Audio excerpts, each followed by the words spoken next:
welcome to everyone who's viewing from across the country and beyond. I'd like to just, first of all, thank the organizations that have contributed to this event today. As listed on the screen, we have the College of Nursing, the College of Law, the Forensic Center, of course, and the College of Arts and Science, in particular, its Role Model Speakers Fund, that helps bring this event to us this evening. This year, we're going multimedia. We'll have a presentation, a video, and a panel discussion based on the topic for this evening.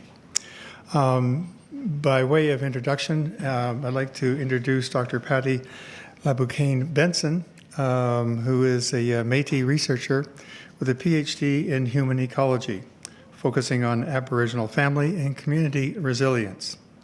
She was the recipient of 2 doctoral awards, the Trudeau Scholarship and a Shirk Award. Patty has worked for the Native Counselling Services of Alberta for 21 years and is currently the Director of Research, Training and Communication. She's also a mentor and lecturer for the Peter Lougheed Leadership College in Alberta, a lecturer for the University of Alberta Executive Education. She provides historic trauma-informed service delivery training for Legal Aid Alberta, the Edmonton Police Services, and Reach Edmonton. In 2015, Patty's first novel was published by House of Anansi Press. Based on her PhD research, The Outside Circle is a work of creative nonfiction about healing and reconciliation for an inner-city Aboriginal family. The Outside Circle was on the Globe and Mail's top 10 Canadian books, was named a CBC Best Books of 2015, an outstanding international books in 2016 by the United States Board on Books for Young People, winner of the Red Deer Reads Competition, and winner of the Burt Award for First Nations, Métis, and Inuit Literature. Patty was also awarded the Aboriginal Role Model Award for Education, the Legal Aid Access to Justice Award, and the Rotary Club's Paul Harris Fellow. So Patty, we're particularly delighted to have you here this evening. And before I do turn things over to her, many of you have seen we have a book table set out in the foyer, and we'll follow this evening's presentation and discussion with a book signing opportunity. So we hope people either brought their cash or plastic and take away at least one of the 2 or 3 wonderful books that are here that are very commensurate with this evening's topic, including Patty's book. I should say that her other half, Dr. Alan Benson, a good friend and colleague of mine, I've known him for many years through the National Association's Active in Criminal Justice, of which he was the chairperson for a number of years. He could not be here this evening because of a minor home crisis, but I understand all has been resolved successfully. So that's good news. And just by way of introduction, Alan was in fact the executive producer of the film we're seeing this evening, and Patty was the producer. Not being in media relations or the filming industry, I have since learned moments ago that the executive producer is really a figurehead, and the producer, Patty, is really the one behind the scenes that does all the work. I understand that's the case. So just to introduce the film, and then Patty will be speaking at some length following its conclusion. I'll turn the podium over to Patty. Thank you. Thank you. Thank you. So just to introduce myself, my dad's a Laboucan. The Laboucan is a big Métis family, comes from the Red River. 2 Laboucan brothers came across and settled in Duhamel, Alberta. My mom is a Harmachuk, big Ukrainian family, comes from the Bukovina region of the Ukraine. So I'm a Métis Ukrainian. I grew up in Treaty 6 territory in St. Paul, Alberta. I want to acknowledge we're on Treaty 6 territory today, and I'm really happy to be here. Yeah, thank you. So what we're going to do is we're going to watch the video first. So Home Fire is a video that was produced with funding by the Law Foundation of Ontario a few years ago. And it looks at intergenerational trauma, specifically around residential schools and the residential school legacy, how that informs our understanding of domestic violence in Indigenous families, and most importantly, about best practices in Western Canada of dealing with intergenerational trauma.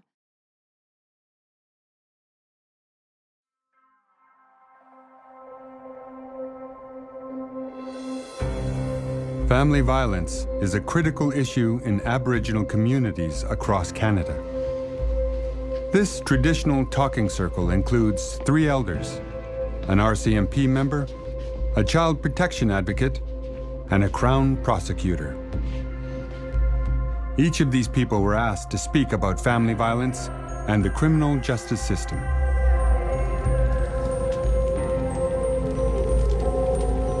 You cannot undo what Canada calls history. We have our own history too, that's never been written or taught, and it's a beautiful history. Prior to European contact, children formed the center of the Aboriginal community.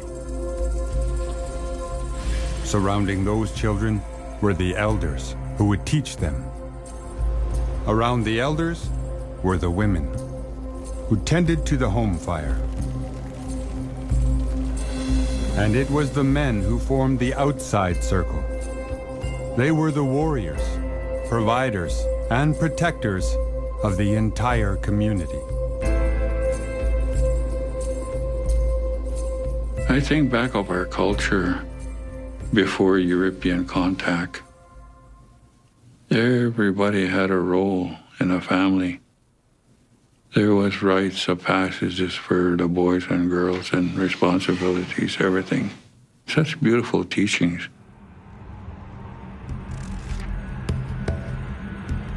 As European people settled in what is now Canada, they sought to impose their system of land ownership and resource development.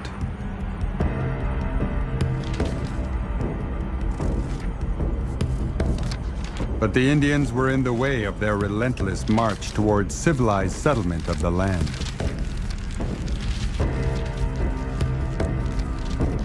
The European settlers held certain assumptions about Indian people. They were savage, heathen, uncivilized. The Royal Proclamation of 1763 recognized Indian nations but positioned them under the protection of the Crown, creating a process whereby Indian land could be controlled by the imperial government and purchased by settlers. In 1830, attempts were made to reclaim Indians from a state of barbarism and introduce them to the industrious and peaceful habits of civilized European life through religious knowledge and education.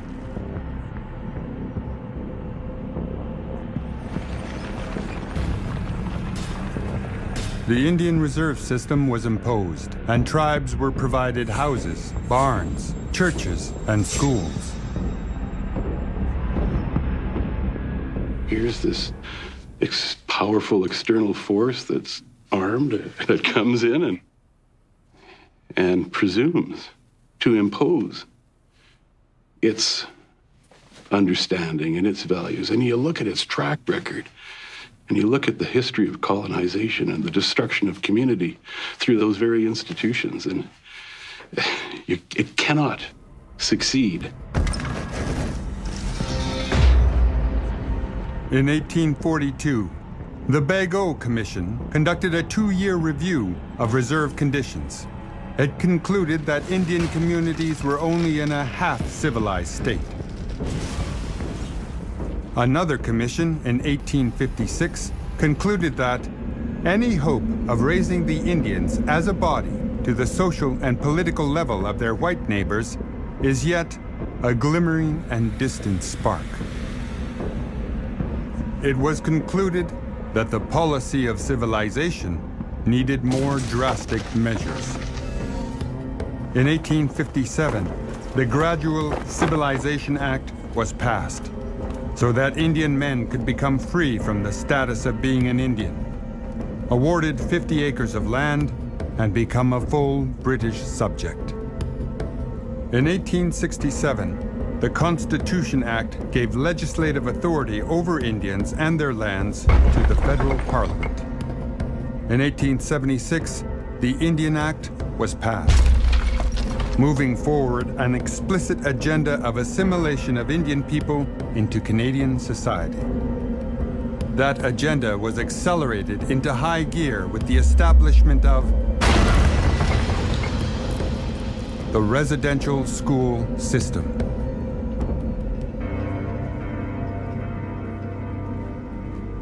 In residential school, I learned how to survive that system. I learned how to cheat, manipulate, steal, fight, everything. The residential school plan was straightforward. Remove children from their family and re-socialize them to Canadian culture and society. Children were taught a new language, basic labor skills, and Christianity. They lived at the schools and away from the influence of their culture. The residential schools were operated under contract between the federal government and numerous church organizations. The schools were underfunded, mismanaged, and poorly monitored. I remember crying from September to February, every night, crying, missing my family. And they were alcoholics, but they were my alcoholics, my family, eh? Finally, in February, I decided, I'm not going to cry anymore. I'm not going to cry anymore. It was feeling abandoned, really feeling abandoned.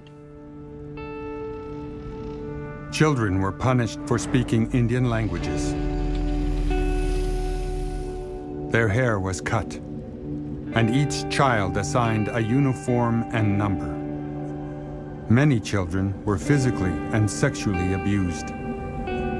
They were taught to be ashamed of being an Indian. Many children would return home over the summer and be unable to speak their language. Soon, they viewed Indian culture and ceremonies as heathen and savage. When I think about the violence in residential school, when kids were being beaten, they stood with their arms at their side and they kept their eyes down. It's a way really kind of giving the finger, I'll be blasted if I'm going to let you make me cry, So they built a wall around themselves. That was such a good thing to do at the time. It was important that it happened. Either that or kill somebody else or kill yourself, In 1913, Indian agents reported that residential school students returning home were becoming stranded, disconnected from their communities, as well as the growing Canadian society. They went back to the community and didn't fit in. They couldn't speak the language, they didn't understand the traditional teachings, and emerged a child that was in conflict with themselves. As the years passed, the first generation of residential school students eventually became adults, and then parents. The shame associated with being an Indian was passed on to their children. Multiple generations grew up this way, entering adulthood with little understanding of who they were. The protective barrier once provided to children by the family and community had shattered. A lot of people in my community feel a deep sense of shame. So walking somewhere in the middle of trying to find out who we are, And with that deep sense of shame and helplessness and hopelessness, it's very difficult to navigate your way through a healthy lifestyle. It was instilled in us as young people that we were never allowed to cry, we were never allowed to share our feelings, we were never allowed to tell the secrets that happens within the walls of our home. I was extremely influenced by all my cousins, my friends and everyone else in the community who, had their own addiction issues with alcohol and drugs. When I heard about Native spirituality, I only heard bad things about it. It was all about like bad Indian medicine and putting curses on people. I was taught that it was wrong. You grow up, see all this physical violence that don't seem that bad because you know what? They're giving each other black eyes and the next morning they're laughing about it. So, just having developed that mentality for myself really normalized it. So the innocent person as a child somehow has become a perpetrator as an adult. This is why we have the problems we're facing today. It's an intergenerational issue. There are over 700 First Nations, Métis, and Inuit communities in Canada, many of which could be considered remote. These communities are often small, tight-knit, and usually have one store and one gas station. So you go to the post office and you get to say, hi to the guy that fixed your car. You get to say hi to the person that lives down the street. You get to run into your cousin and ask him for the 20 bucks he borrowed last week. There's a real sense of community in everything that you do.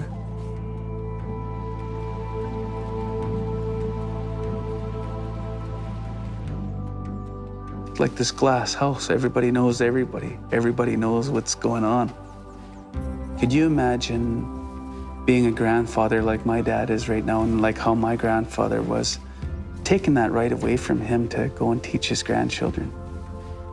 Who's he gonna teach? Who's he gonna share with? So people never learned how to nurture, how to love, how to care. So then you're out there just fumbling around trying to cope with life, and you don't have the tools. My dad was an alcoholic. It was a lot of like pain and grief and trauma and, a lot of different things happening within my household that I never knew how to deal with at the time. I remember always having to pack a little garbage bag, and I had to put all the clothes I could possibly fit into this little white bag every Friday or every Thursday. When something big was gonna happen, if my dad was gonna go and party, my bag would be packed Thursday before I'd go to school. So when I get home from school, my bag would be there ready. We had full-scale alcoholism. Drugs really started coming into the community. The elders, they talk amongst themselves, and best that they can recall during that era, there's probably maybe 2 women in our community that weren't alcoholic. Our community has had a world of hurt inflicted upon it, and a lot of people reacted by hurting each other. And it was a real norm to see a lady walking around with a black eye before, or a fat lip or something. It just wasn't even talked about. Nobody would even say nothing. It was just the way it was. We experienced having to run away and hide in the bush and sleep out, because our mom had to be away and being afraid that somebody's gonna come and sexually abuse us, because she always said, you always have to be aware. It's the truth, as we know what we saw. Although the residential schools closed in the 1960s, 70s, and 80s, children continued to be removed from their families, but this time by child welfare. And having their homes burnt down to develop, a recreation area, and meat racks being plowed down by bulldozers so that they could build a coal mine. There was so much hurt and trauma inflicted upon the community. It was like, somehow out of that, maybe our community internalized the belief that we really weren't very important.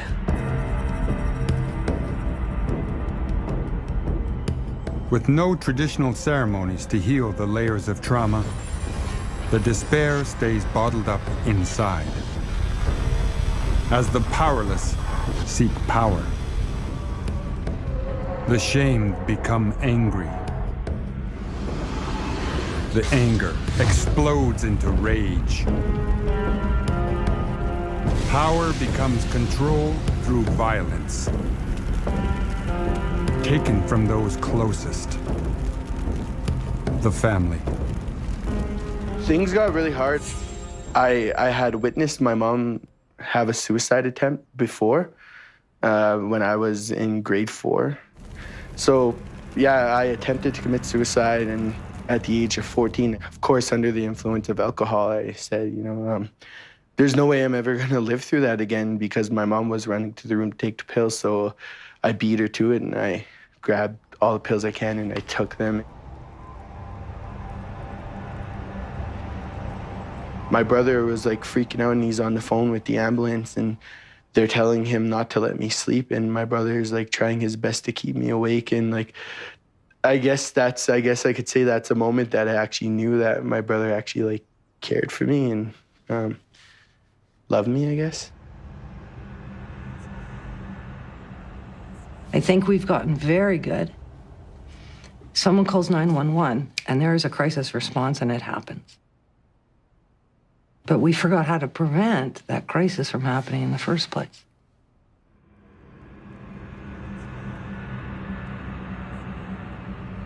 The unfortunate part about my story is that I landed up in the residential school at 5 years old and lived in that system for 11 years. You can name any abuse you want. I suffered through that in that school, including sexual abuse.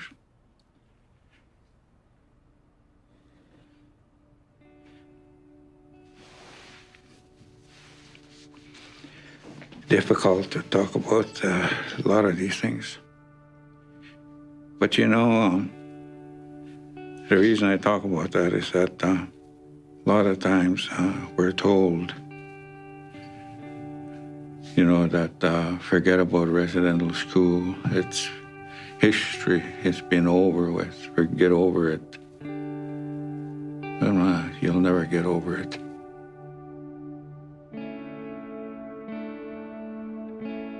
You talk about domestic violence and that. Well, that's what I was educated with.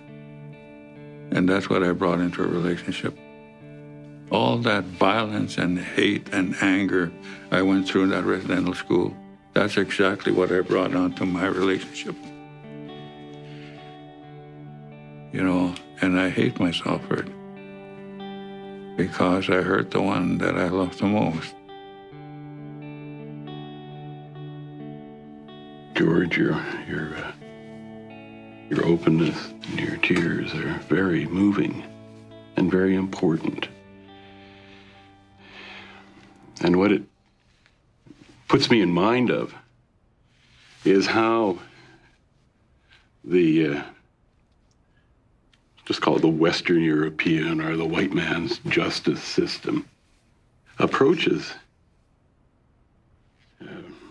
domestic violence or violence which occurs within a family and a community. When someone speaks openly about it, what they've done in the eyes of the justice system is they've made an admission. And that's evidence. And it can be used against them.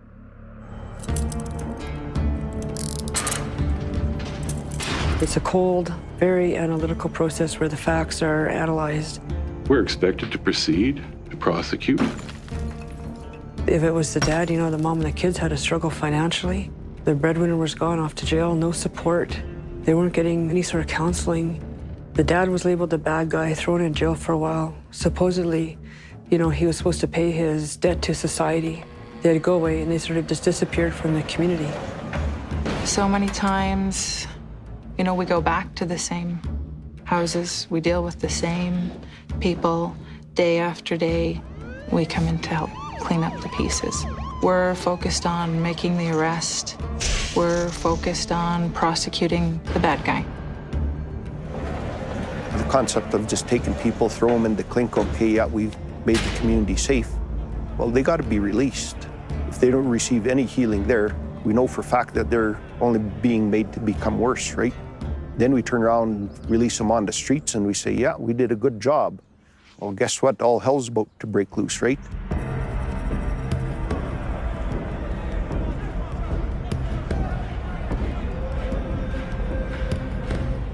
First Nations people were all blamed for it. Well, it's your own fault. It's your fault you're in that mess. But yet, it's government policy, it's government legislation, conditioning of what the communities are today that started from when my friend was in residential school. To me, there's something wrong with this picture in this society that allows that to continue to happen. When Kim mentioned the looking for the bad guy, that's the idea of just singling out the individual, finding a way to blame them and separate them from the community that they belong in.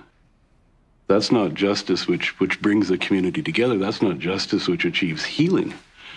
That's justice which continues the cycle of alienation, violence. It's further violence.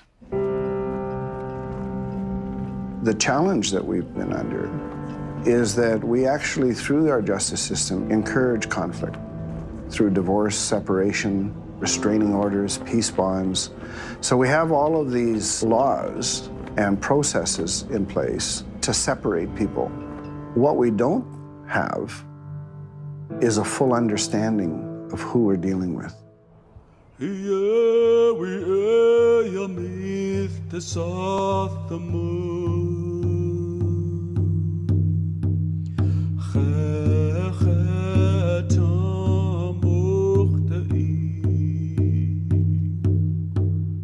We recently did a research project in our community. It was looking at traditional legal principles. And our elders identified over and over again that people that hurt other members of our community need to be held accountable for what they've done. But just as important, they need the opportunity to reconcile what they've done. As you hear the elders always saying, we're going to deal with this in a good way, without the ridicule, without the ostracization, because they're still family. You don't leave them out in the cold, or you don't let them go hungry.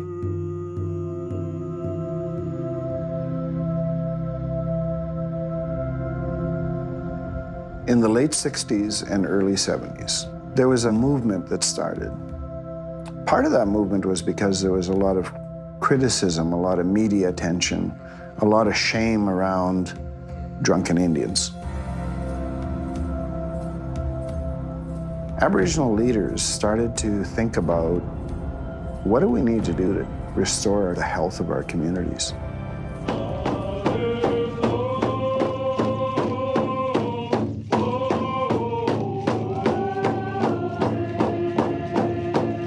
For the Sta'alis people of southern British Columbia, healing began in the 1970s.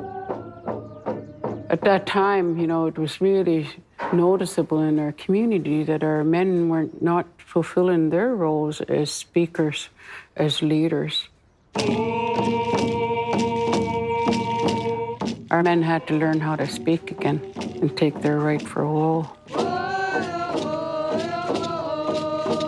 And our women being the matriarchs and then knowing how to go and find the people to teach us how to walk with us again. And we started to learn. But it's always a blessing when we follow the Spirit, who we are as a people, the people of the land. Decades ago in Hinton, Alberta, the women of the community were joining together in order to make life safer for their children. I was lucky in the 70s that I got to be really involved with the Native Women's Society here, and some very, very strong women. You can take the alcohol and the drugs away, but if you don't deal with the underlying issues, it's always going to come back to haunt you. The 6 small communities that make up the Assiniwich-Uwiniwak Nation began taking their first step towards healing. I got to meet this really wonderful group of elders, and they would say things like, we need to forgive one another. We need to heal from all of these things so that our children can have a better life, our grandchildren can have something. The Assiniwich-Uwiniwak Nation and the Hinton Friendship Center formed a unique partnership with the justice system. This partnership diverted community members charged with sexual assaults within their family away from jail and into a program called Mamwe Wichihitoin. Mamwe means altogether. Wichihitoin is a more sophisticated word, but really it means is like how we relate to one another. So we do incest-based offenses with sexual offending, but we do physical, mental, and emotional abuse as well. It's all covered under that umbrella. The treatment model was really unique in the fact that it looked at the offender as part of a family unit. You know, his spouse would be offered therapy, his children would be offered therapy, so anyone related to that family unit would become part of treatment program. You've engaged communities into healing from huge, huge trauma, you know, from generations of trauma. And you have, you know, elders talking about it. You have kids that understand that it's not okay anymore, like, and those are huge successes.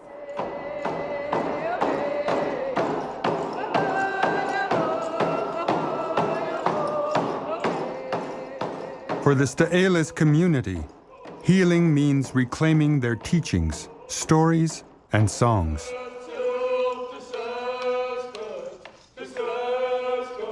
I absolutely believe that our culture, our traditions, your knowledge of who you are and where you kind of come from is going to be the foundation or the strength of whatever we do as far as healing.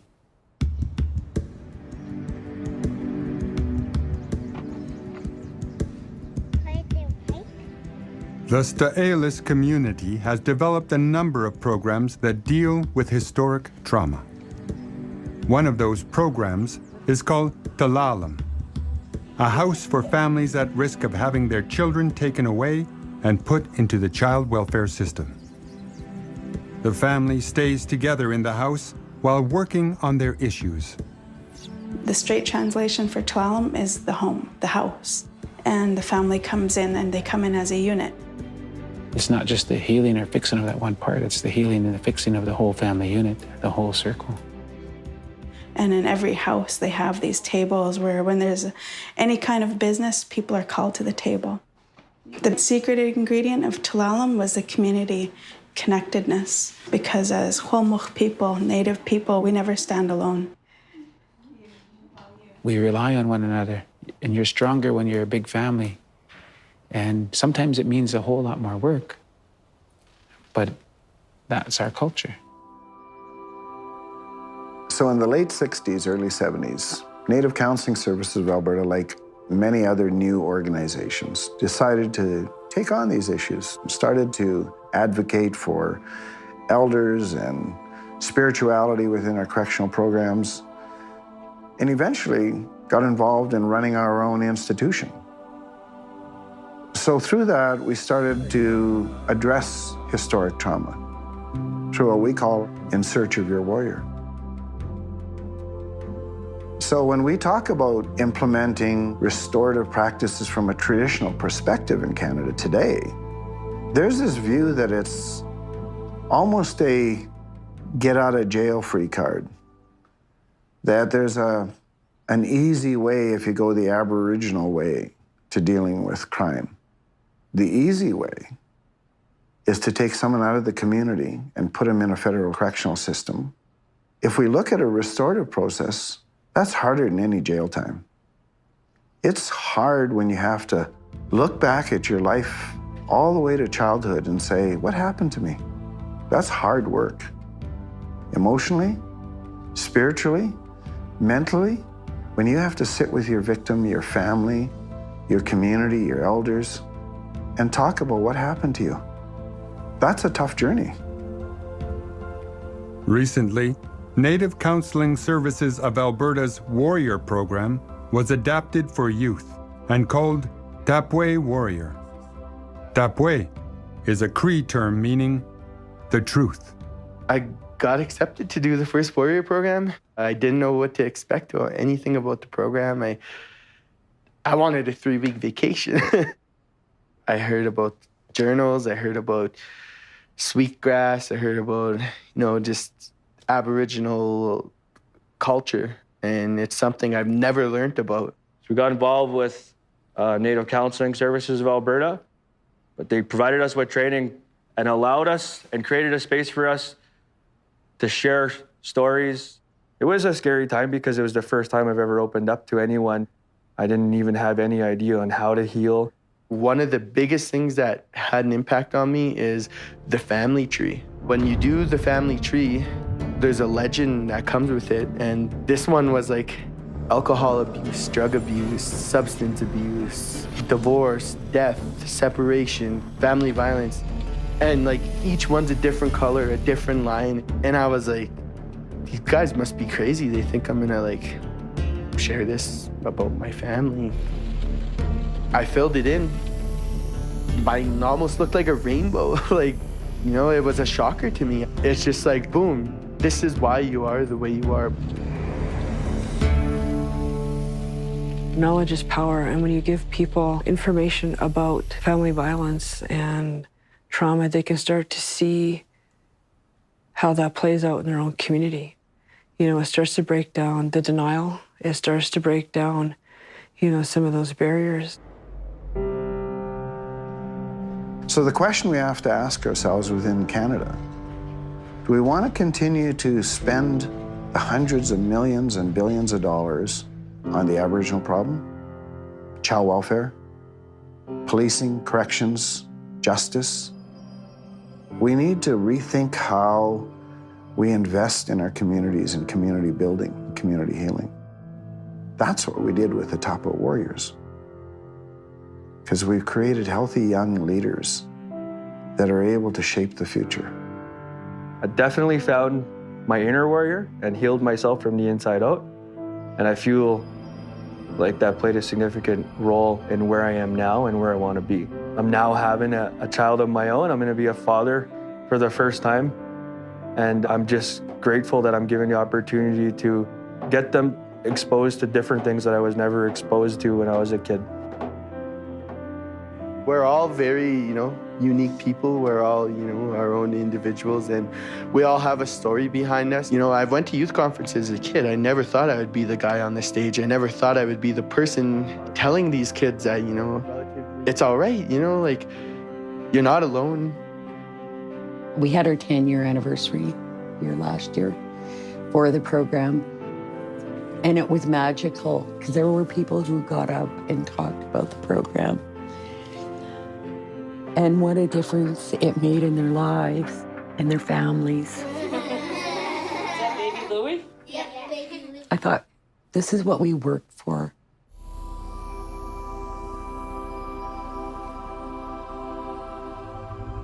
What I see? Where I see the difference in our communities, I see it in our kids.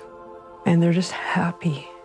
They're not burdened by, generations of abuse. They're sort of breaking free from that. And I see young parents raising beautiful, happy kids. That's how I know when we're making a difference. My journey has led me to a place where I realize that the only way we can move forward is for the justice system to somehow absorb and learn the traditional ways.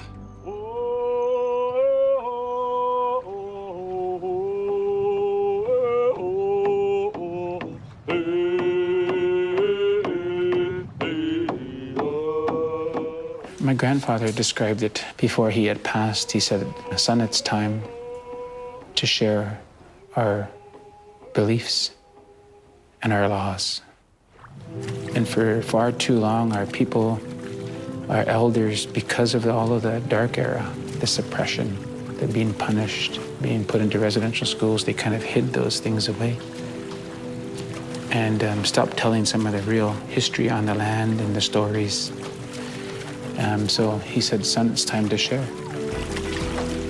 Everybody's in time. One mind, one spirit. That's it, guys. The fires of violence that have devastated far too many Aboriginal homes are being extinguished. Family by family, community by community, violence is being replaced by the warmth, safety, and love of the traditional home fire. I brought into this world 6 daughters, 1 son. I never did follow what they taught in that school. I chose to listen to the old ones, and I sobered up. And as I speak here, I have over 50 grandkids, 20 great-grandkids, been sober all those years.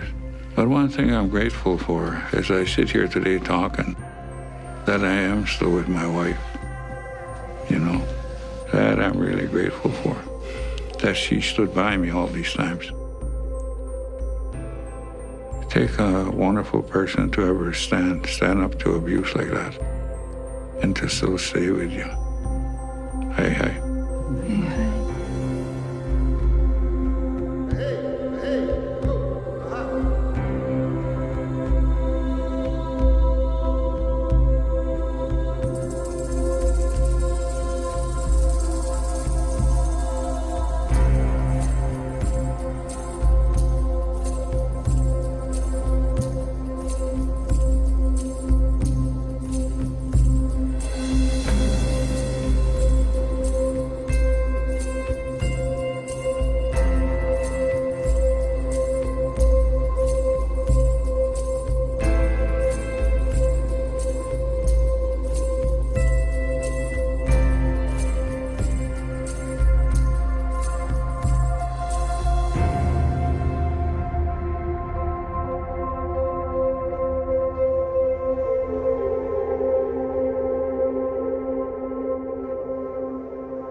Okay, so in the video, you know the graphic that we used that was all the concentric circles? It was meant to be a graphic that would talk about our roles. From a Cree perspective, from a traditional Cree perspective, our roles of the children being the center of our community, with the elders teaching the children, and the women tending to the home fire, and men being that outside circle of protectors. It was a graphic that we used just to bring to mind this other way of seeing maybe how our families and our communities are organized. If that would be like looking down, but if you flip that up, it's kind of like a spiral, right? And that spiral is a very important symbol in the work that Native Counseling does. At NCSA, we've had elders informing our practice since 1970. Elders went to ceremony and chose that logo and told us that it had to be a bear for very specific reasons. They've been involved in the work that we do for 46 years. The elders, we went to them in 2007 and said, we really want to understand Cree concepts of law. We thought it was important that we use these Cree teachings of law to inform our practice at Native Counseling. And what came from that is an ongoing opportunity where we've been working with George, who has since passed on, William Drever, who passed on, Fred Campio, who's still working with us, around the rules of Wahkotowan. And the understanding of Wahkotowan as a doctrine of relationships that would help us to better provide services and to be better human beings, actually. That's what it all comes down to. And so we use this spiral understanding of our relationships, you know, the individual, the family, the clan, the nation, the natural world, and the spirit world, all in relationship. And that comes directly from those elders' teachings. In that spiral, we're all equal. There's no living being more important than another living being in the spiral. It's egalitarian. And as importantly, it privileges relationships. So the elders tell us that every action we take must build, strengthen, maintain our relationships. And so this interconnected worldview that we see using a spiral. In between the rungs is as important. In between the rungs is where the Wahkotoan is, because Harold Cardinal taught us a long time ago that that was a doctrine of relationships, the rules that guide our interaction with every living being. These relationships are vital. And so in between the rungs where the healthy boundaries and respectful relationships lie is at Wahkotoan. So if you think about it, it's kind of like a scaffolding that holds a spiral up to be whole and healthy and beautiful. And I liken it to our body. We have all this soft tissue, eh? We have brains and organs and all this stuff. It's very important. But it's kind of useless without our skeleton to animate it, to hold it up. In the same way, if you think about that spiral, what holds that spiral up to be whole and healthy and beautiful are the rules of relationships that put the respectful boundaries and hold it up in that way. So I'm actually just using my slides. You can't see them, but I can, so that's awesome. So if you think about that spiral and it's standing up, what would happen if we took the Wahkotoan out of it? If we pulled all of those rules of relationships out of that spiral, what would happen? It'd collapse, right? And it would tangle up, and it would look a little bit like a tangled up slinky. And we've all seen those in the bottom of a toy box, and our kid says to us, "Mom, can you untangle this?" And you're like, "I can't untangle that," because it's a mess, right? But when we think about our communities, when the elders can't teach us our Wahkotoan, if we're not learning our rules, our responsibilities, what it means to be an Indigenous person in this world, if the elders can't teach us because of what happened in history, and we're not learning those rules, if you pull the Wahkotoan out, it collapses on itself. And it feels like chaos. For those of us working in the community who are doing social service or other kinds of service, it's unpredictable. It doesn't make sense. It's behavior that isn't logical. It feels very chaotic. And often, you know, if you have children's services pulling this way and you have education over here and justice and leadership, all it's doing is making that thing more tangled up. You know, the core teaching of the elders to Native Counseling Services of Alberta has always been, we have to work together. They said to us, we have to learn our history. We have to all be working on the same page. That tangled up slinky or spiral is, Justice Murray Sinclair said, that's a Canadian problem. It's born of Canadian legislation. It's not an Aboriginal problem. And it's going to take an all-in effort to untangle that, all of us learning our history, pulling in the same direction, playing from the same playbook. And so the case that's made in Home Fire is that, you know, the residential schools had a big part to play, not the total part, but a big part to play in the inability of elders to teach children the Wahkotoan. And that not learning the rules, not learning our roles and responsibilities and who we are in our communities and our families was passed on intergenerationally. And at NCSA, we believe that many of our clients were raised in environments that had no opportunities to form trusting relationships with caring adults. Our clients have not learned positive moral or social codes. They didn't learn their Wahkotoan. But because what was going on in residential schools, in the child welfare system, in the racism that exists in our society today, they weren't learning Canadian values either. They've experienced systemic racism, chronic underemployment, have lived in poverty, and are completely disconnected from the Canadian and healthy Indigenous culture. So what I hope that we take away from in the Home Fire video is that this is the intergenerational transmission of hopelessness, helplessness, and powerlessness. This is not the lack of intellectual capacity to make good decisions for ourselves. That's not what it is. It's not apathy. It's not that people don't care. When I hear people say, oh, my client just shot himself in the foot, it just kind of makes me bonkers, because that's playing into the myth of the Indigenous, the colonized Indigenous person who can't take care of themselves, when in fact the behavior we see inside of that collapsed spiral is historic trauma-informed behavior. It's hopelessness, helplessness, and powerlessness, and it's a learned behavior. And we also see that many of our clients carry a deep sense of shame for who they are. You know, this idea of a colonized identity. And so this is what we call historic trauma, and it places the long-term intergenerational impacts of residential school in a larger context, right? It includes residential school survivors. It includes survivors of a hostile child welfare system, and it includes the Aboriginal people that we work with today that carry the trauma of loss, assimilation, and ethnocide. This is the idea of historic trauma.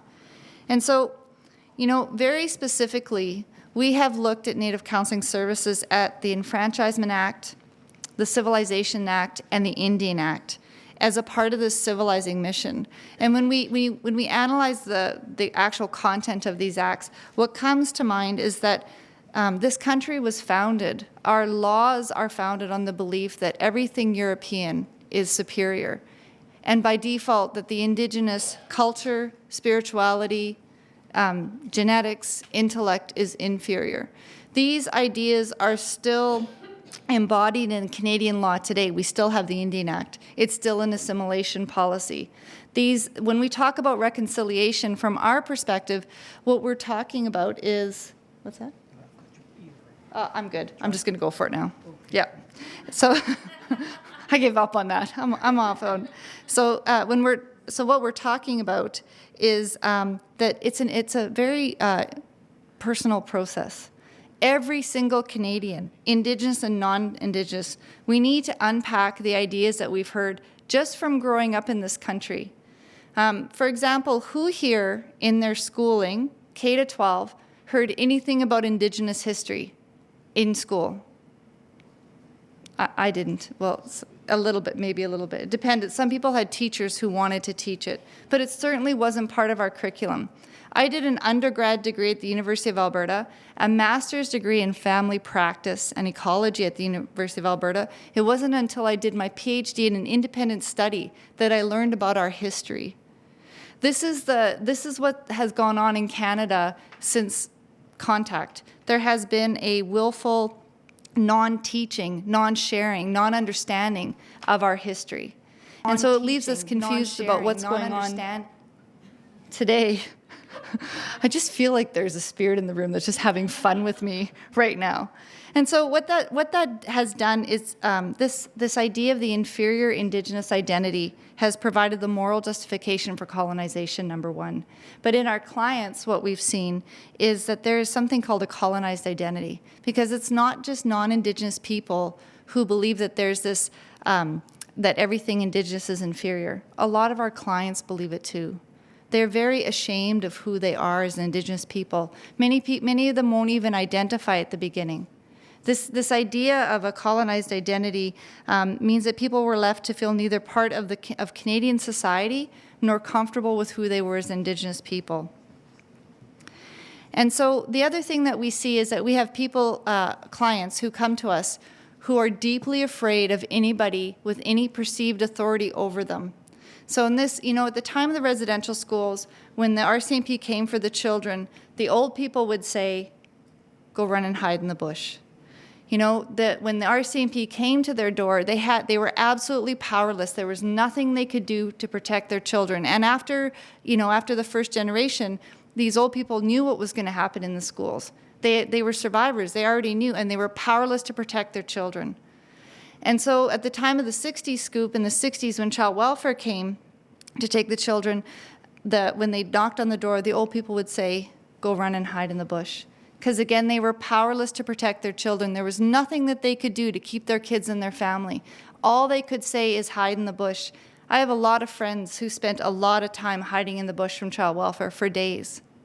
We had a client not that long ago when child welfare knocked on her door, she scooped up her babies and she ran down the back alley. This is a historic trauma response. It's the absolute fear of anybody who has perceived power or control or authority to make a decision that can adversely affect your family. And people are afraid. And there's two responses to that, the fight or flight. So the flight response, sometimes when we're working with people, they'll come into our office, their eyes are down, they can't hold eye contact, they don't really answer our questions. They're absolutely afraid. That's the flight response. But what's the flip side of that? It's that fight response, hey? And we have some clients that are absolutely hostile, and they'll run up one side of us and down the other because they're going to hurt us before we hurt them. That's a fear response. That's historic trauma. In addition, you know, the TRC report, who here has read the TRC executive summary? It's such an important, that's awesome. It's not often I do these presentations, people have actually read it. But the TRC helped us to understand how residential schools introduce pervasive intergenerational cycles of violence in some Aboriginal families, not all. If you listen to the media, you would think that every single Indigenous family suffers from domestic violence, and that's not true. The truth is that more families are healthy, you know, healthy Indigenous families raising healthy Indigenous children than not. We don't hear a lot about that. But for the families who are still dealing with this burden of historic trauma, the children that grow up in those families, that violence becomes normalized. And Waylon talked about that, right? You know, because it just becomes part of, he sees them beating each other up the night before and giving each other black eyes, and then they're laughing about it the next day. It was just a part of his life. And so when we have children who grow up in those environments, in these historic trauma-informed environments, often we see them becoming involved in crime or gangs. And I'd like to just unpack this gang affiliation a little bit because, you know, there's a lot of research that says that young men, young Indigenous men join gangs to get respect, power or control over their lives, that makes sense, a way to make money, a sense of identity and belonging. And I agree with all of those things. But I also think that if we look at the reality of growing up hopeless, helpless, and powerless, and how awful that is, and how that creates an incredible amount of anger, rage, free-floating rage inside of young people, I would say there's no better vocation, there's no better job than a gang member where you can take all of that anger and rage and turn it into violence and place it right in your area of work. So I would argue that colonization and the intergenerational perpetuation of historic trauma has caused gang recruitment, actually a market for gang recruitment. And for women, young girls are told that if they join a gang, they're going to get protection and a sense of belonging. But we know that women are often abused in gangs, and they're made to do the most dangerous jobs. They're turned out on the street as prostitutes, they're made to run drugs, the most dangerous jobs. And on top of that, inside of a gang structure, there is no power for women. Men retain all of the power in a gang structure. Now, I know some people say, oh, but there's this one woman, there's this one girl. That's one girl. This is a very male-dominated structure. So if we look at the Indian Act, and we look at the disenfranchisement of women through the Indian Act, and then we look at what happens in a gang, provocatively, I would say, there are some comparisons between Indian Act and gang structure, and perhaps we've created a perfect storm to recruit young women into gangs. So all you students out there, maybe you want to take that on as a paper. Anyways, so from our perspective, Native Counseling Services of Alberta, this is how we see our clients. When we boil it down, when we think about our practice and how we're actually going to do meaningful work in the community, we would say that legislation passed in 1763 in Canada has systematically eroded the capacity for Aboriginal individuals, families, and communities to be in control of their own lives and to determine their own identity. We say that this legislation has caused a breakdown of family relationships and the overwhelming overrepresentation of Indigenous people in the family criminal justice system and child welfare systems. We would say this legislation is directly related to the deep shame many Aboriginal people feel about their identity and the lack of meaningful connection to Canadian society and law. We would say that Aboriginal people have experienced systemic discrimination in the justice system, and they have a long-standing distrust of the criminal and family justice systems and struggle to understand their complexity. We would say that they have trouble navigating these systems, and when they come up against these systems, they feel hopeless, helpless, and powerless. Would you agree with me? Do you think that's an accurate representation? And so, just very quickly, it's important to look at statistics through a historic trauma lens, in my mind, at the ethical and the social costs of historic trauma, because they're real. If we look at a map of residential schools, the highest concentration of schools was in the prairie provinces, right? Alberta, Manitoba, and Saskatchewan definitely had the most schools. If you look at the overrepresentation of the child welfare system, Alberta, Saskatchewan, and Manitoba have the highest concentrations. If you look at our prison systems, which prisons have the highest concentrations of Indigenous people? Alberta, Saskatchewan, and Manitoba. Look at the poverty stats. 17% of children across Canada are living in poverty. On First Nations, it's 40%. No, Aboriginal children across Canada are 40%. If you look just on First Nations, it's 50%. And in Saskatchewan and Manitoba, it's in the 60s. Again, where were the residential schools? Right where the highest concentration of poverty for children is for Indigenous people. This is intergenerational trauma. This is what it looks like. As far as child welfare goes in Alberta, the Alberta government in 2008 did their own incident study. And what they found is that 13% of the children were at serious risk of harm at the time of apprehension. 87% were not. That's a provocative stat. It makes us question, why are we not supporting families if the children were not in serious risk of harm? Why did we not put resources to support those families? And if we look at the TRC, they reported that between 1999 and mid-2013, 78% of the children who died in care in Alberta were Indigenous. So Indigenous children are even more overrepresented in deaths in care. The reason I bring these up is just to highlight, perhaps the system's not working. Perhaps we can reimagine how we are doing child welfare. Maybe we need to support families, and we look at the history of taking children out of their families. Maybe there's a way that we can more meaningful keep kids connected to their families. And now everybody here probably knows about the overrepresentation in our prison system of Indigenous people. Now in 2015, we see that Indigenous people make up 25% of our federal prison population, and Indigenous women are the fastest growing population. And it's interesting that in 1999, the Supreme Court of Canada said that when there was 12% of our federal prison population, that it was a crisis of overrepresentation. In the Gladue decision, the Supreme Court said it was a crisis of overrepresentation. Now that we're at 25%, it's an unmitigated disaster. This is historic trauma, and I'll give you a little bit of information just about why that is. Aboriginal inmates are classified as higher risk and higher needs in categories such as employment, community reintegration, substance abuse, and family supports. Indigenous people are overrepresented in segregation, disproportionately involved in self-injury. The last stat I saw, 46% of all injury, self-injury in prison is Indigenous. They're released later in their sentence and most likely to return to custody. This is historic trauma. This is how it manifests in the prison system. There was a survey done of people, of Indigenous offenders who were going into a substance abuse program. And it was found that half the sample of 300 inmates, half of them had been in the care of the child welfare system. 71% spent time in foster care and 39% in a group home. This is historic trauma. 61% had a family member who had spent time in prison. 73% said that they had a familial involvement with residential school. 18% were actual survivors. And I'm telling you this because this is a straight line from 1763 through all of the colonial legislation that you saw in the video and I've talked about to crime. And at the end of the day, child welfare and the criminal justice system do nothing to deal with historic trauma. They're not set up for it right now. Most people in these systems have not been trained in historic trauma. The practices are not historic trauma informed. And so as a result, for the most part, these systems perpetuate historic trauma. They're doing nothing to stop them.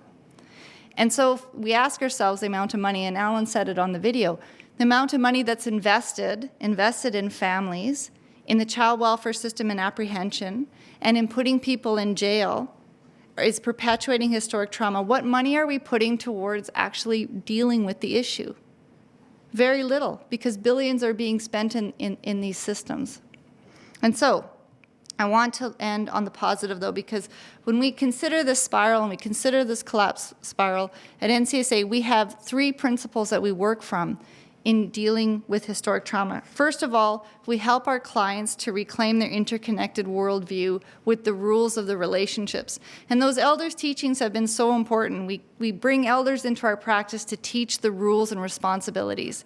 They've been teaching us as staff what our rules and responsibilities are as well. And the second pillar is all about reconciliation of family relationships. In everything we do, whether we're working in our Section 81 facilities, or we're doing child welfare work, or we're doing restorative justice work, we're about reconciling relationships. Any opportunity we have that we can bring families together and do reconciliation work, that's what we do. Because the family is the seat of all healing. Bringing family together, helping people to reconcile those relationships is important. And the third is self-determined solutions. At the end of the day, we go to the elders and they tell us that you cannot heal me, only I can heal myself, right? Healing is a self-determined enterprise. It's all about me making decisions for me. In the same way at NCSA, we believe that we need to self-determine. We go to our elders for advice, and then we take contracts or we do services that we think reflect the elders' teachings. We don't go around taking contracts that come with outcomes that we don't think are important to our clients. So that whole idea of self-determination and healing is important. And that's our model.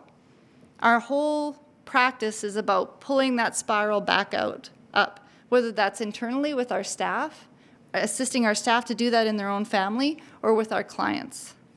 So I thank you for your attention.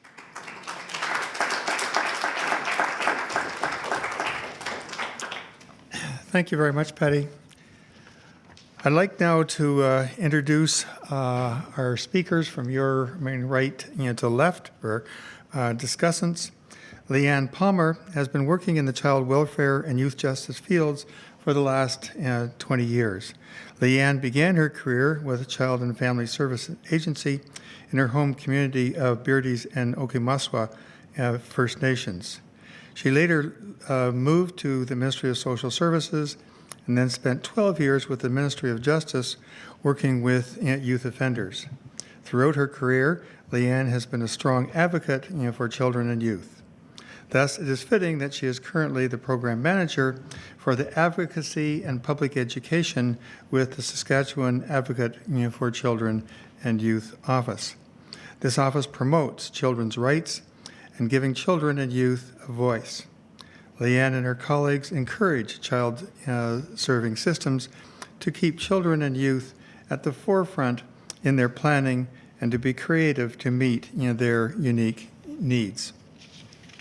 Secondly, we have Deb Fair, who became interested in intimate partner violence after witnessing it among some people she loved deeply. But she didn't know what to do and spent the next 3 days calling their house to, quote, chat, but actually was attempting to see if they were okay. She first worked in the field of family violence by working in a shelter for battered women. She subsequently completed her honors thesis on the nature of the bond between women and their abusers. Her master's thesis focused on 2 women who had survived an attempted intimate femicide and on a police file review of women murdered in Saskatchewan between 1988 and 1992. Her non-academic life continued to be in the field of intimate violence, counseling victims and aggressors, both individually and in groups. Then, along with 5 other people, a cross-cultural, interdisciplinary, cross-gendered team, she received a grant and examined prevention and intervention strategies that people in the community used to try and manage intimate violence in their communities. Today, she continues to work in the field, both in private practice and in her position with the Saskatoon Health Region. And on your left, we have Dr. John Hansen, who's a member of the Opaskwayak Cree Nation in northern Manitoba. He has been a correctional officer, an elementary and high school teacher, and a faculty member in the Aboriginal Northern Studies Department at the University College of the North, Manitoba.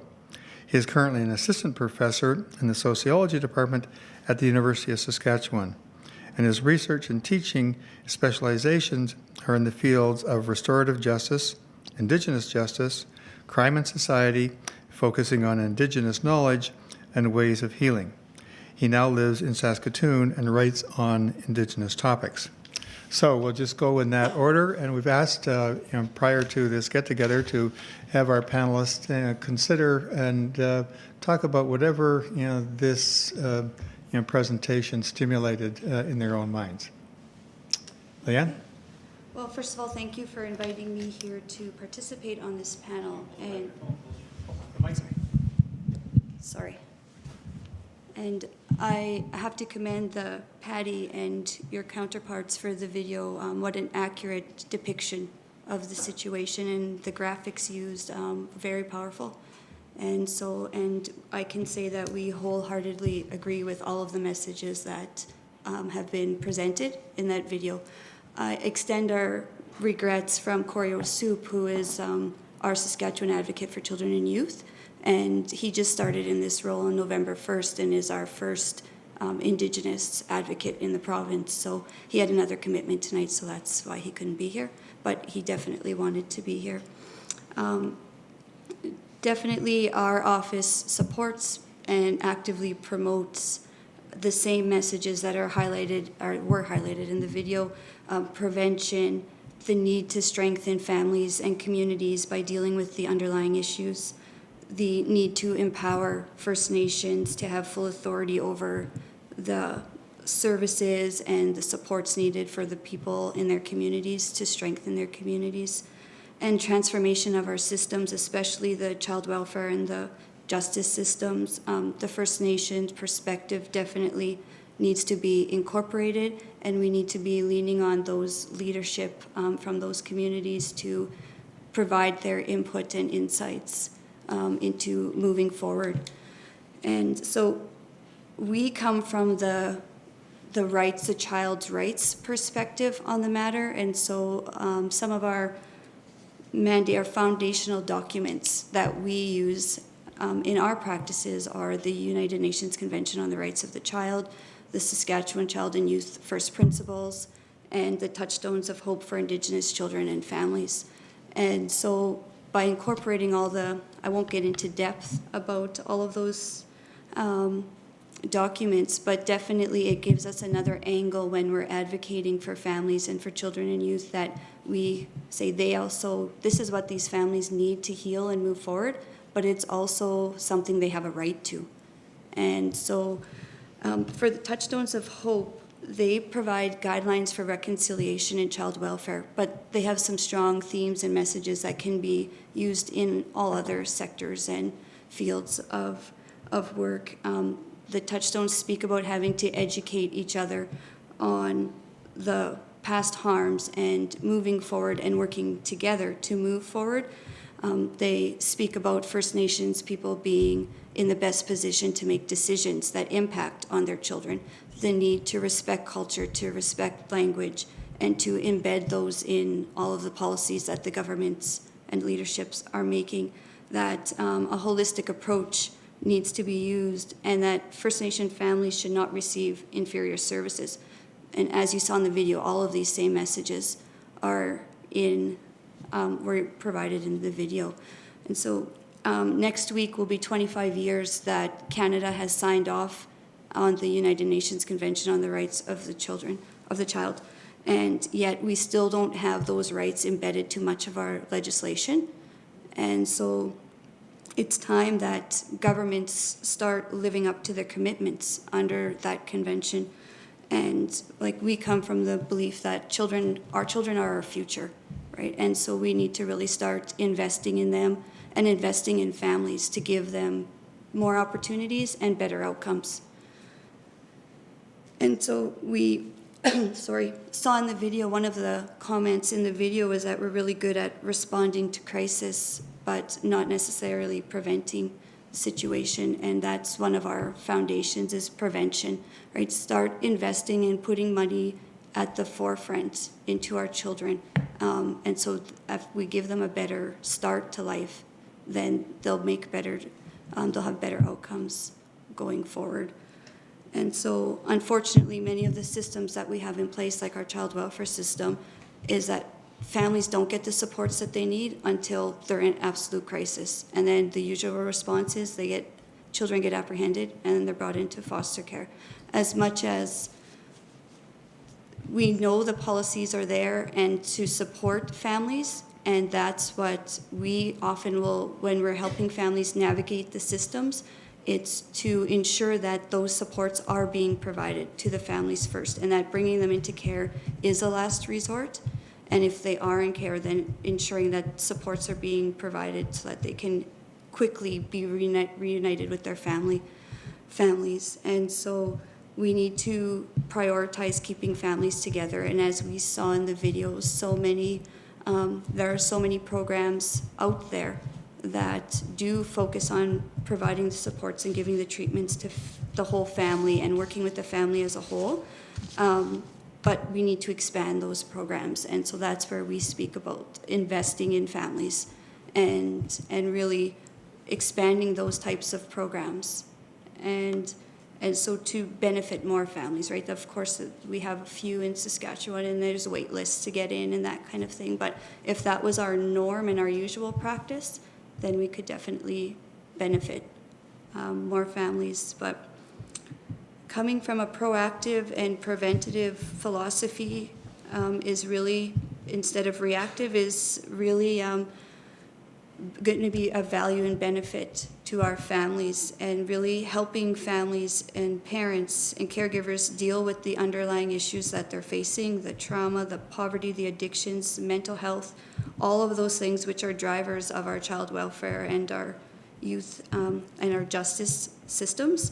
So we need to really, there are still pockets of beliefs and communities who say like we still shouldn't talk about certain issues or the past trauma, but definitely there are still people in our province, in our communities, who don't understand the historical impacts, and so we need to educate people and we need to talk about it, but with that will come some freedoms and some healing for people. And again, as Patty pointed out, we have to work together and everybody work together to support the families. And again, I'll stress that the participation of First Nation and Métis leadership is essential going forward. They need a voice. They know what their communities need. And that's where we need to take our guidance from. And so at our office, we help families navigate these government systems, and we advocate on an individual level, but also on a systemic, broader level for system changes. And so we continue to present these same messages in whatever forum we can, but definitely encouraging all of you, like, thank you for coming out and listening to the message, but whenever you get a chance to spread these messages, that's, like, we can all be advocates, right? I'm lucky to have that title, but we all can be advocates in our own way and to educate each other and move forward. So, but definitely the key to moving forward is investing in our families and strengthening them. And so if we start strengthening families, we'll strengthen communities, and that in turn will have better outcomes for children and youth going forward. I think I'll stop there. Guess I'll move it a little closer too. First of all, my name is Deb Farah, and I'm going to talk to you as someone who works frontline. I have worked with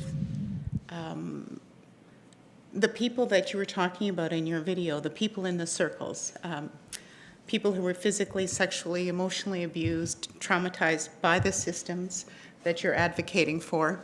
So first of all, I want to say thank you very much. After your presentation, I have a feeling of energy again about the possibilities of change. And the possibility that particularly resonated with me was, what if we took all those billions of dollars that are spent on prisons, on social services, and realigned them and started to create something new? What if we just started all over from the bottom? I think that's what we need to do, to be honest with you.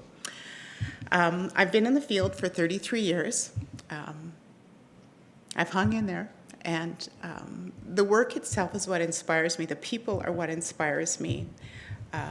The people who have the courage to look at the hurt that they've received and the hurt that they've done. And I think there's nothing that takes more courage than that. So when you were talking about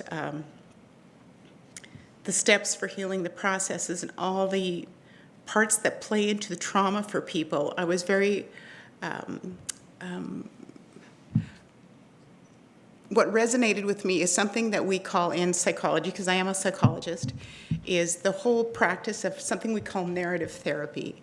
So in narrative therapies, there's the story of what happens to the individual, the person who comes into your office and has those experiences that you talked about. And then there's the narrative that underpins the story, and that's the residential schools, that's the policies, that's that stuff. And they're both part of the healing. So it's not just the story of the person that needs healing, it's everything that went into creating that story for that person at that time in that place. And I've been very honored to work with some amazing people, and some of the people that I've worked with have reminded me of George in that video.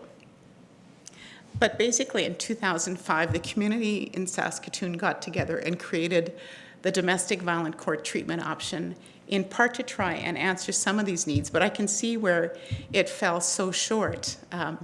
But it was a good idea, and I wouldn't throw out the baby with the bathwater by any stretch, but one of the barriers that has been in that is there has never been a capacity or an ability to engage the whole family. And we have tried many times over the years to pursue agencies and grants so that we can work with the entire family. And blocks, it's like, this department says, well, you can't work with the children until the parents are healthy. You can't work with the woman until the man has completed his treatment program. And so you fragment them to the point that the whole family never does get there. And by the time you get to the place where it might be possible, they've splintered. So it's the opposite of reconciliation, which we're talking about. So there's just massive changes. And I just want to say that every time I hear a story like this one, it gives me encouragement. It gives me hope. And I again see the possibilities that sometimes I'm at the end of my career as versus the beginning. So sometimes I think I've seen it all, but I haven't really. And yeah, so I'm not sure I have much more to say than that, except that I found it profoundly moving. And when you asked the question about Indigenous history, Zippo, where I grew up, Zippo, I can remember being in grade 4, and there were quote unquote 2 Indian kids coming to our school. And they talked to us about it. And they had never talked to us about anybody new coming to our school before. It was the first time they had ever done that. And so, of course, all of us kids are going, oh, how different are they? They're telling, they've never done this before. They must be really different. So I think, sometimes in clumsy attempts to deal with racism, we sometimes perpetuate it. Because I think their intentions were probably anti-racist, but the way they did it, in terms of the impact on me as a grade 4 person, I completely missed the boat. I thought that they must be really different because they've never talked to us before about anyone new coming to the school. They've never said those things before. Why are they saying it now? So it's this conundrum of how do you address things without othering and differenting and actually be inclusive. And I don't know that I have much answers, but thank you very much for the presentation tonight. Okay, thank you, everybody. Hi, my name's John Hansen, and I came from the north. I was born and raised up in the north in Manitoba, and I thank you for inviting me over here. And my research is in the area of restorative justice, but more specifically, I think I did my PhD on Omishkegowak Swampy Cree justice, as we call it in the Indigenous language. And what I did is, first of all, that documentary was an excellent analysis of the colonial history and the effects of colonization. And one of the guys in there, the elder, he said that he went and turned to his own elders, because Western psychology and Western science has really discredited Indigenous knowledge. And it discredits the elders and their knowledge, and so he went there, and that's exactly what I did with my PhD research. I didn't go and interview people about justice. I went to interview the elders, and really, basically what they said is justice is about healing. You emphasize repairing harm and healing, and that's what we need to do.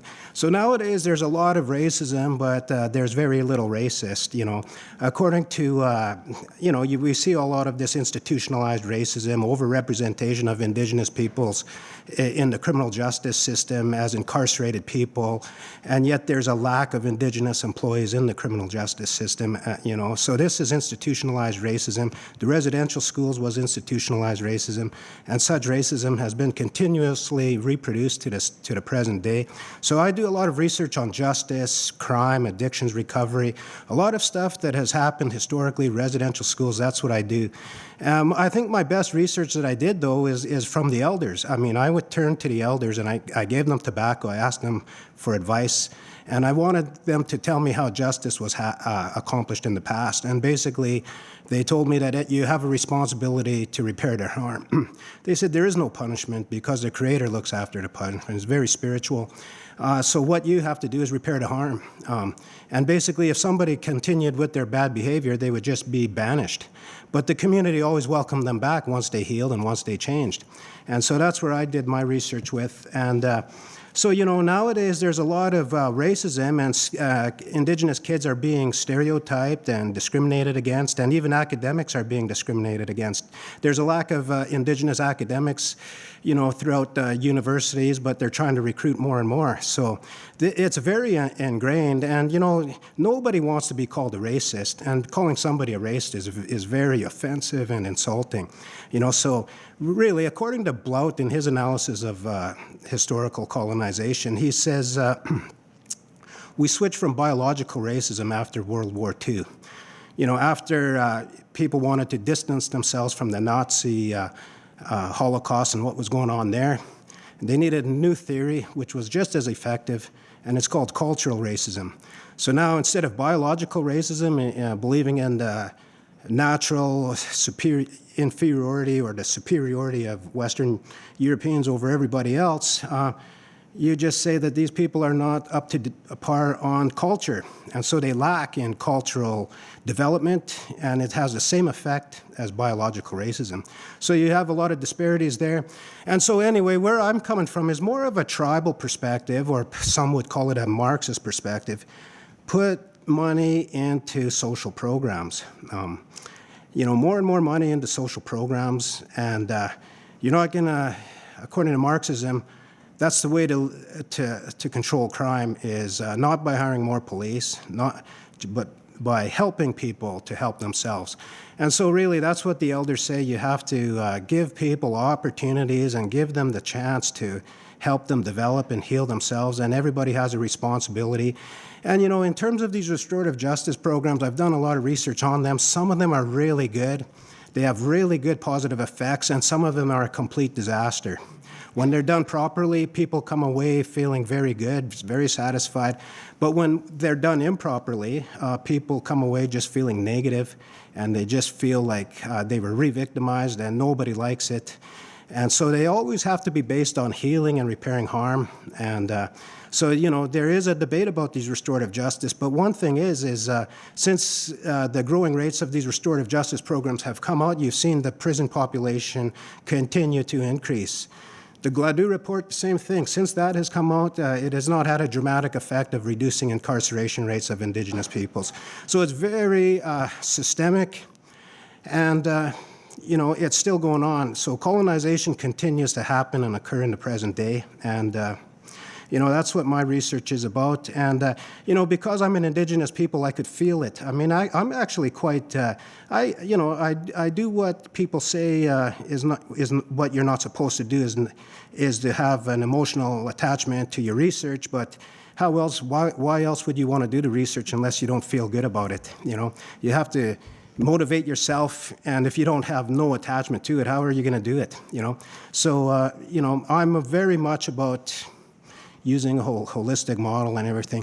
In any case, I want to thank you all for inviting me over here, and you know, for giving up being part of this panel. And you know, it's, you know, it's a big problem, and the way it looks like, it doesn't look like it's improving, and it actually looks like it's getting worse, you know. So, but that's the colonial model, you know. In a colonial model, First Nations communities are always underdeveloped. And, you know, and so we see the underdevelopment, underfunding of First Nations education. We see all of that. You know, and it continues. That's the colonial model. And Memi says it's not about assimilating people as equals, but it's assimilation, but not as equals. And this is why the communities are continuously underdeveloped. Anyway, that's what I just thought I'd bring a little bit about my thoughts here and didn't really prepare much, but I really liked that presentation or that video. They did a really good job. I watched it, and makes a lot of sense. Anyway, Echo say that's all I have to say for me. Thanks. Yeah.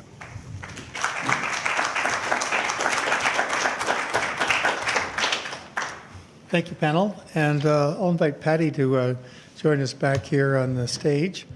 And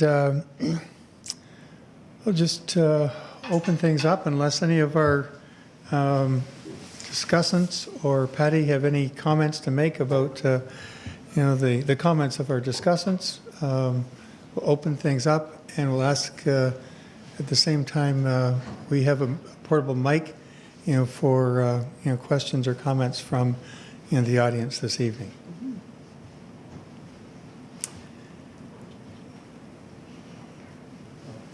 And so, oh, sorry. No, I was going to say, just to expand on my friend's comments, the Canadian Human Rights Tribunal's decision that on-reserve child welfare services have been underfunded for some time is a step in the right direction. Right? That's a reality that we all have known, that there's disparity in funding disparities, especially on reserve, and it always comes down to money. And so we're hearing, or we're all giving the same messages here, right? It's time to really start investing. But the human rights, the tribunal's decision is really, it gives us just another document or another decision for the argument, and to say that governments start acting. Right? There's been lots of research, there's been lots of reports written, but it's time to put things into action. And in our systems, we need money to do that, right? And so that's where we need to start investing those funds.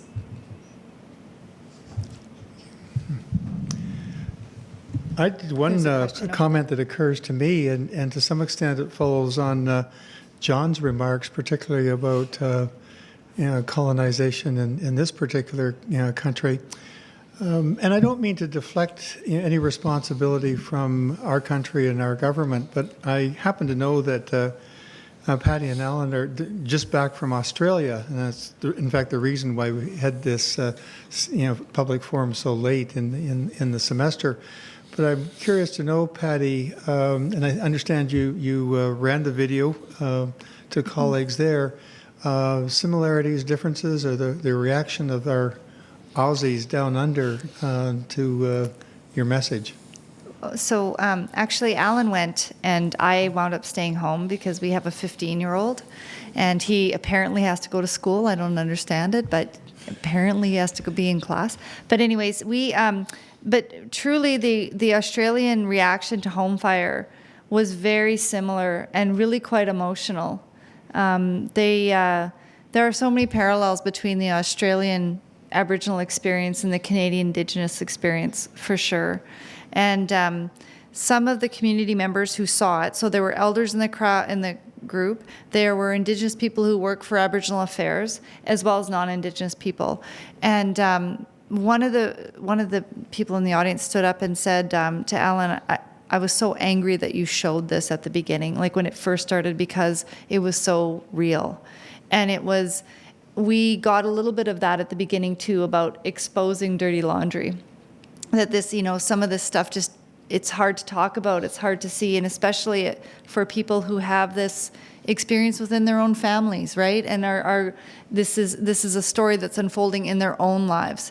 Having said that, the audience member went on to say, but at the end, I was really glad you did, because we have to start talking about it. And so when we did the video, it was a balance, as in any research, around telling the truth and being careful about where blame lies. Definitely in the healing journey, we're all responsible for our own actions. I cannot heal until I take responsibility for all of my actions. At the same time, when we're working with young men, for example, in the In Search of Your Warrior program, one of the biggest generators of shame is shame for all the things that they've done. And when we put it in a colonial context, when we unpack this colonial enterprise and look and see what happened and how it came to be that this young man was in jail doing the things that he did, how is it that he grew up like that? and we put it in this larger context, it takes the blame away from I'm a bad person to this is what I learned. And now that I know this, I can do something else. It's a very hopeful perspective to take the lens back and look at it from a historical perspective. Because most of these guys come to us in the Stan Daniels Healing Center believing that they're just bad people, that it's their fault. They're responsible for their victimization as children, and they're responsible for all of their actions. And when we pull it back and say, no, truly you are responsible for your actions, but if you didn't know any better, how could we expect any different? But now that you know, now you have a responsibility to change. And that's where that space is open, where healing and transformation can occur. People mired down in shame and guilt. It's very difficult to heal in those spaces. We have to open up a space where they can see themselves in a good way, see themselves as healthy men making good decisions for themselves. And creating that space is just, it's that safe healing space that the elders and our facilitators create. We have a question at the mic here.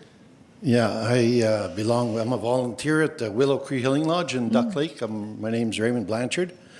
So this was started by some of the native community, the Healing Lodge. I don't know if he's done any research out there, the guy at the end of the table. John?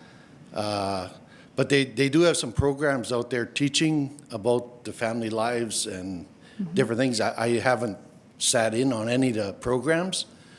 I know that we're starting at the far end of it. It should have been started at the beginning when they were young, like Leanne was saying.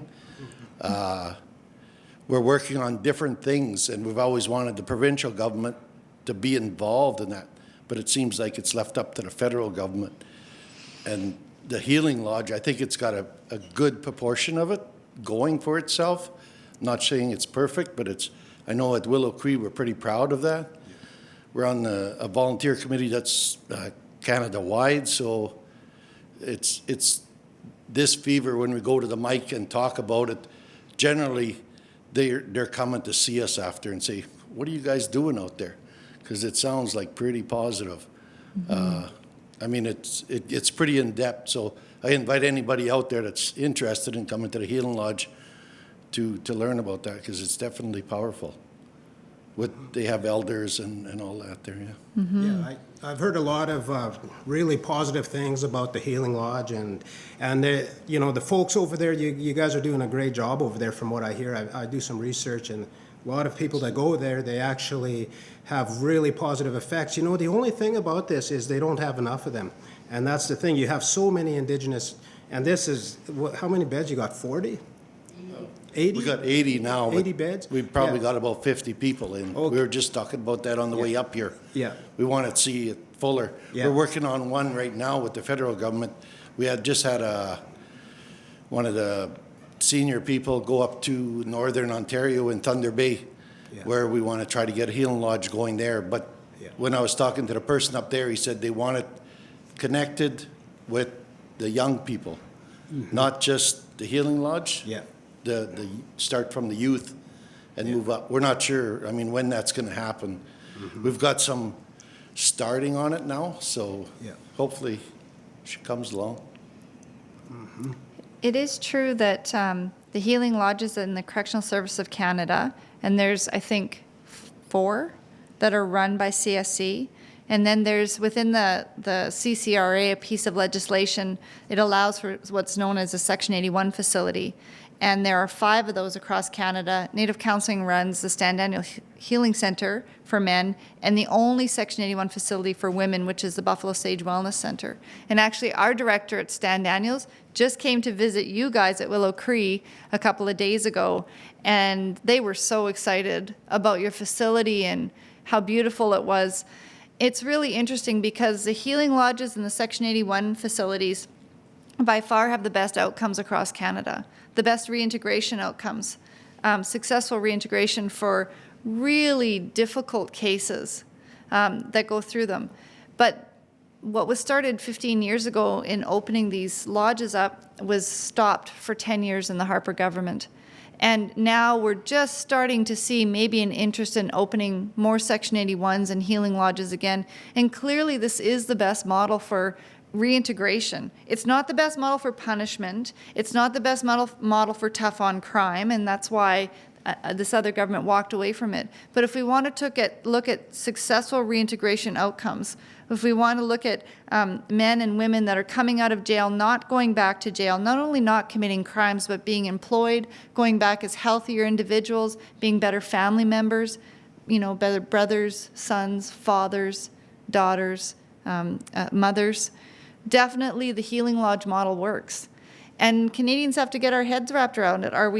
Do we just want to punish people and heap punishment on top of punishment, or do we really want to make a change? Are we interested in stopping the intergenerational cycles of violence? Because if it's the latter, there's a model that works, and we know it works. We just need more, and we need them better funded. Just thought I'd add that. Thank you, Patty. Can I add something that's totally different? Can I just... Well, a little bit. Let me just make a quick response or additional point here, that one of the connections between the Forensic Center and the Native Counseling Services of Alberta is, in fact, we were invited by Correctional Service of Canada to attend Buffalo Sage Healing Lodge and conduct an independent evaluation of that program. And our people were extremely impressed with the services offered, the commentary, from the women who were residing at that facility, and the support, the positive messages that we received from the staff in the facilities. So that's the kind of thing that we need. That was our recommendation to Correctional Service of Canada, and I understand that they were working on increasing the capacity since we did that report. So even researchers can make a difference, by gosh. Even researchers. Sorry, over here. Mike, please. The mic. Hanson, right? Yeah, Dr. Hanson. Post-secondary institutions are setting as priorities presently the whole area of indigenization to, I suppose, help all of us understand better. Can I get your thoughts on this?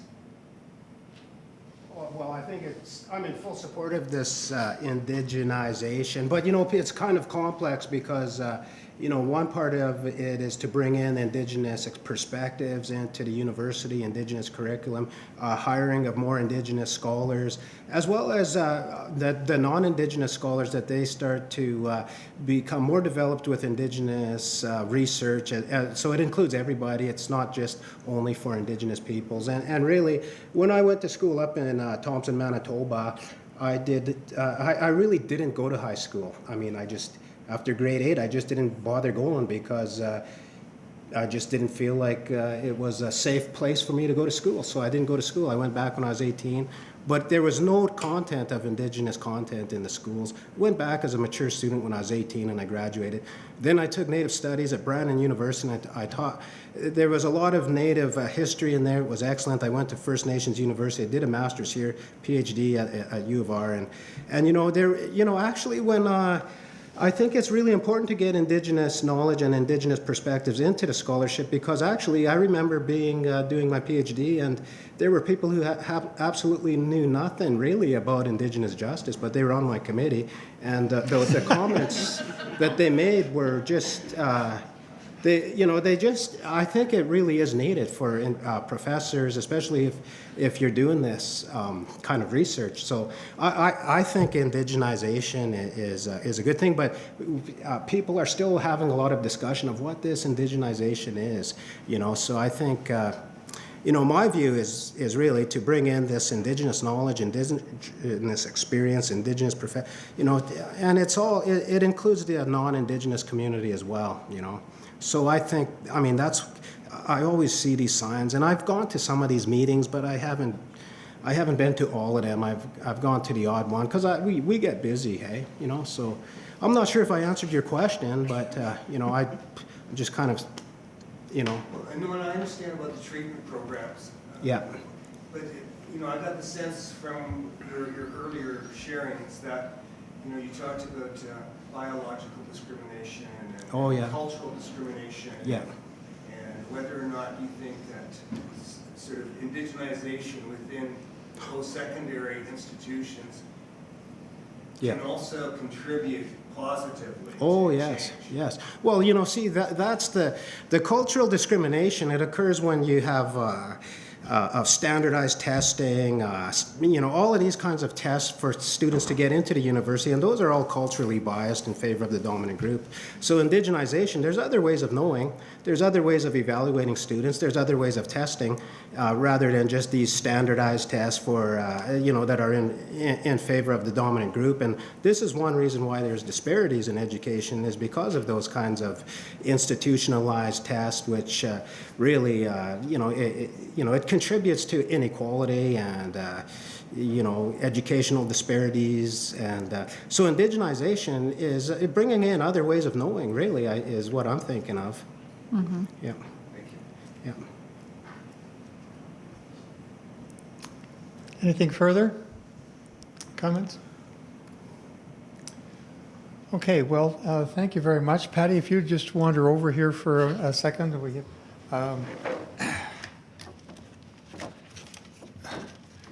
just a small gift from the Forensic Center, and if you open it up and show it to the audience, we really want her to return to Alberta with a visual taste of Saskatchewan.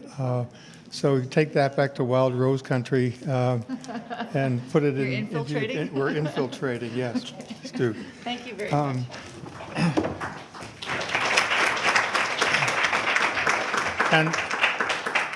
And also for our three Indigenous panelists here from Saskatchewan, we have a similar kind of offering.